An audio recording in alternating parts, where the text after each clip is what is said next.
Hello friend, कैसे हो? आशा है अच्छे होंगे। हम पढ़ रहे थे क्लास 10 मैथ के अंदर चैप्टर नंबर 8 क्वेश्चन नंबर 7 तक हमने कर लिया था। आज देखते हैं क्वेश्चन नंबर 8 से आगे।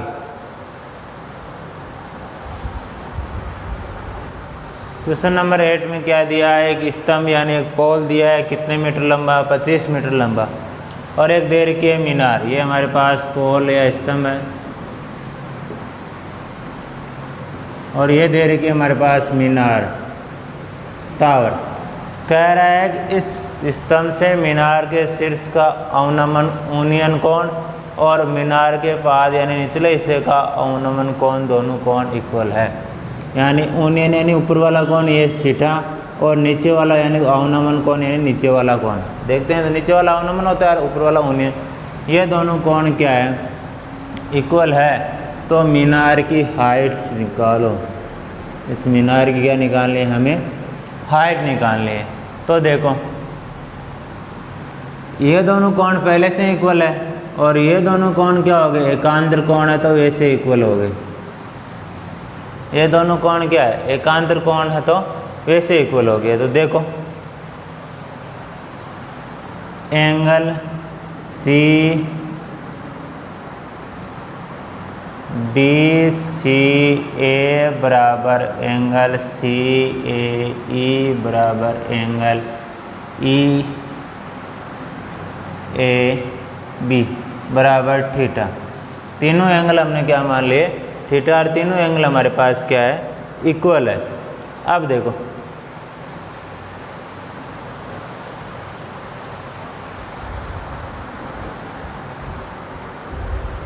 थीटा की वैल्यू पुट करके हम आगे मान निकालते हैं। तो देखो, मैं बात करता हूँ पहले थीटा इसकी, यानी ट्राइंगल ACD। तो क्या हो जाएगा? Tan theta. Tan theta equal क्या होता है? लंब बटा आधार, यानी परपेंडिकुलर अपॉन बेस। परपेंडिकुलर क्या है इसमें हमारे पास? इसको लिख देता हूँ पहले मैं, लंब बटा आधार। लंब क्या होता है? परपेंडिकुलर, और बेस परपेंडिकुलर हमारे पास क्या है? AD। बेस क्या है? DC। AD की वैल्यू हमारे पास 25 है, और DC हमारे पास नहीं है। तो मैं इसको लिख सकता हूँ DC इक्वल, ये DC टेन थीटा के साथ मल्टीप्लाई में आ जाएगी, तो 25 अपॉन टेन थीटा, यानी बीच वाला ये तो उठाऊँ तो DC यहाँ डिवाइड में, इधर लाऊँ तो मल्टीप्लाई में, और ये मल्टीप्लाई में वापस डिवाइड में। और टेन थीटा इक्वल कह सकते हैं हम कि 25 1 upon tan theta. 1 upon tan theta को हम लिख देते हैं कोट थीटा, यानी 1 अपॉन टेन थीटा इक्वल होता है कोट थीटा। तो 25 इंटू 1 अपॉन टेन थीटा यानी कोण थीटा, यानी DC की वैल्यू है हमारे पास 25 कोस थीटा। अब देखो, बात करते हैं त्रिभुज ABE में, ट्रायंगल ABE क्या? वही टेन थीटा इक्वल लंब यानी परपेंडिकुलर अपॉन बेस। परपेंडिकुलर क्या है? B, बेस क्या है? AE।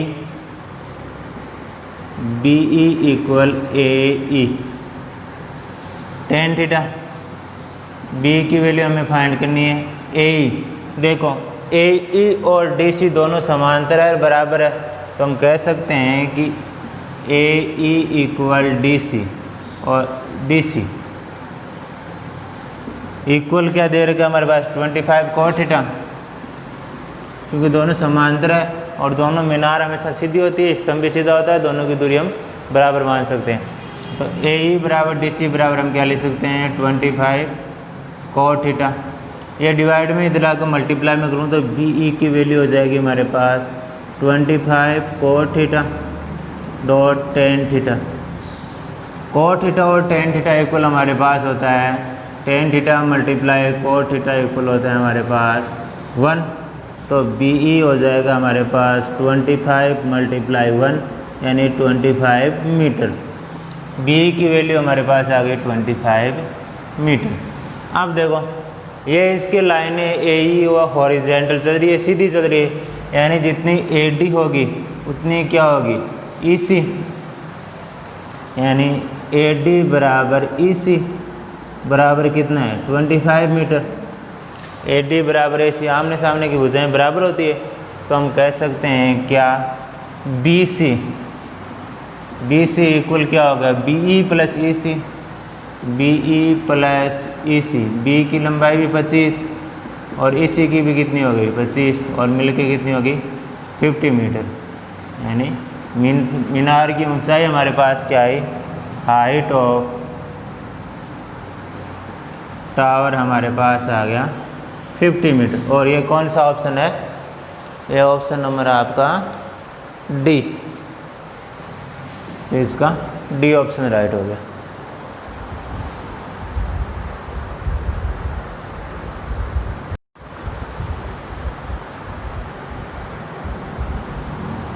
आगे देखिए क्वेश्चन नंबर 9। क्वेश्चन नंबर 9 में क्या करेंगे, हम दिया हुआ है एक छड़ जिसका BC ऊर्ध्वाधर खड़ी है यानी एक लंब सीधी खड़ी है और उसकी छाया दे रखी है हमें AB। इन दोनों का रेशियो दे रखा है 1:30, यानी छड़ की लंबाई और छाया जो हमारे पास शेडो बन रही है उसकी रेशियो दे रखा है 1:√3। पूछ रहा है इनके बीच बनने वाला यूनियन कोण, सूर्य का, तो सूर्य का यूनियन कोण, क्योंकि सूर्य हमारे पास कहाँ रहेगा इधर, तभी तो छाया बनेगी, तो ये एंगल हमारे पास क्या हो गया यूनियन, उसको मान लिया मैंने थीटा।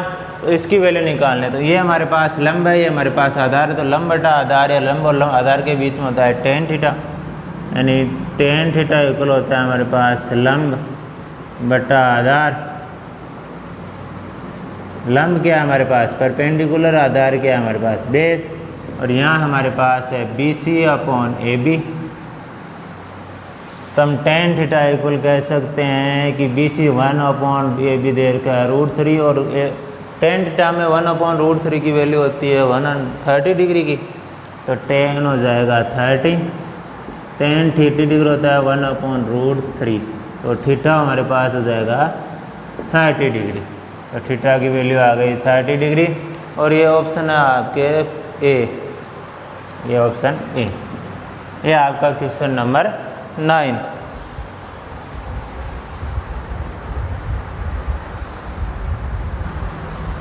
आगे देखिए क्वेश्चन नंबर 10। क्वेश्चन नंबर 10 में क्या दे रखा है, हमें पहाड़ी दी है हिल, और उसमें दे रखा है कि उसको यदि ऊंचाई पर चढ़ने के लिए हमें 500 मीटर चलना पड़ता है, और जिसमें चढ़ते हैं उसका यूनियन कोण हमें दे रखा है 60 डिग्री।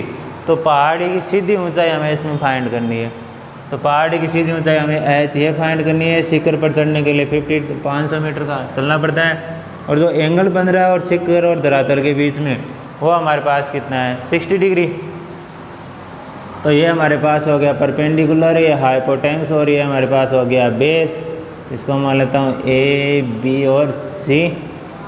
तो देखो परपेंडिकुलर और हाइपोटेन्यूस में रिलेशन है, तो किसमें sine theta, sine theta equal होता है हमारे पास लंब बटा करण,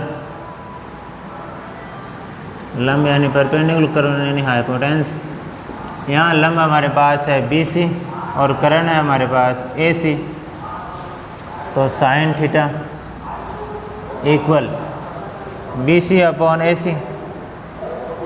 थीटा हमारे पास दे रखा है 60 डिग्री, तो साइन 60 इक्वल दे रखा है H अपॉन 500 या 500। साइन 60 की वैल्यू होती है √3/2 इक्वल H अपॉन 500 यानी 500। मल्टीप्लाई करूँ यहाँ डिवाइड में, तो जाएगा H इक्वल 500 मल्टीप्लाई √3/2, 2 का डिवाइड इसमें चला जाएगा 250 टाइम, और साथ में √3। ये ऑप्शन कौन सा हो गया हमारे पास, ऑप्शन C, ऑप्शन C।